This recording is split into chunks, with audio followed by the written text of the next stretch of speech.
Hello, it's Molly Reamer with Bridget's Grove and 30 Days of Goddess, and I wanted to do a quick little flip through of one of my super simple daily logbooks, the homemade version, and these files are available for you as printable files from the 30 Days of Goddess homepage, which is bit.ly/30 Days of Goddess, lowercase, and you can get the printable files and make your own simple logbook. I had created this for people who feel like the full page every day and is a lot of blank space and a lot of writing and maybe something they don't have time for.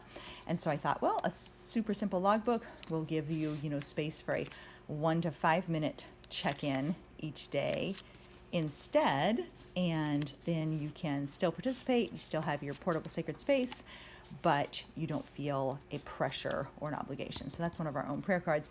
Anyway, I got professionally printed spiral bound versions of the logbook that will go up in our shop in later this month in November, and they have 3 months worth of pages in one spiral bound book. So I have a separate video about that, but this is the one I made and sewed myself.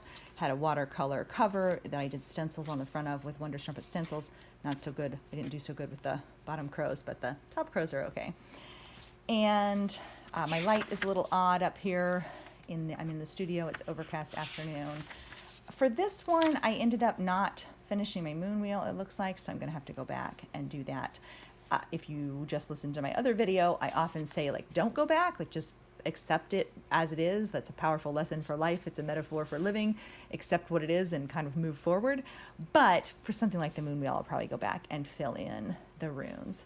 So the logbook is set up to have one art page in 3 days, and then one art page in 3 days. And I liked it.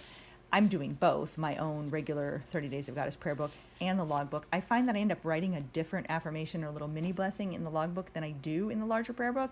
And that works for me, but I don't feel obligated to write something different. It's just how it works out. Little sticker that my kid made. And I treated the art pages in this one pretty casually because I'm already doing so much in the other prayer book that I didn't want to overload myself with too many daily expectations. And I encourage that for you too. Don't overload yourself with too many daily expectations. Keeping it simple is really key in keeping the joy and keeping the love and keeping the desire alive instead of feeling like a pile of to-dos. And so for a lot of these, I used something from Wee Moon or something else bigger that I could just stick down, and then that was the full page. And then I had some bits from Sunlight on Cedar, the proof copy I mentioned in my other prayer book video that I am just tearing some pieces out of from a marked up copy of that. This one I did a few more things, found a butterfly wing and stuck it in there. That tarot deck I was mentioning before, used some of those cards in here too. This one has a tiny little book in its pocket, which I'm fond of doing sometimes and take great delight in. Oh, this is from the day of ceremony we had for my daughter, and so I kept one of the notes from the ritual and put it in there. I mentioned in my other one too, if I don't get to color something, I just really go ahead and just move forward. I don't try to make myself go back and color things. It's just kind of is what it is.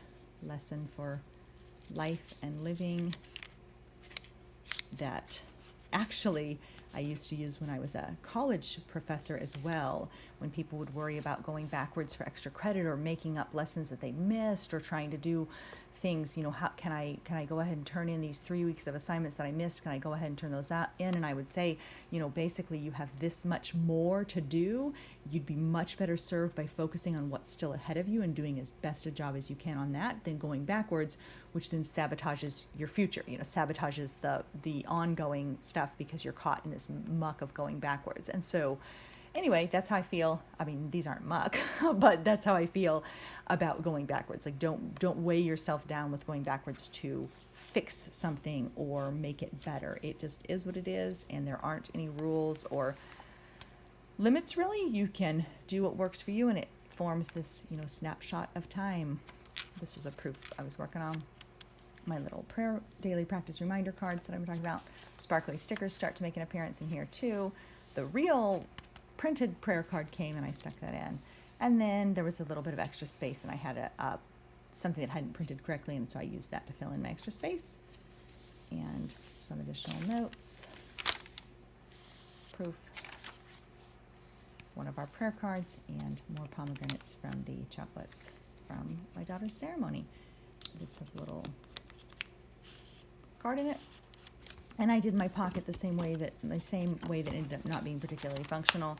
And I didn't actually have anything left in here. I have a box in the bedroom that has all the stuff I'm currently using in it. And so I usually just open that box and get to work.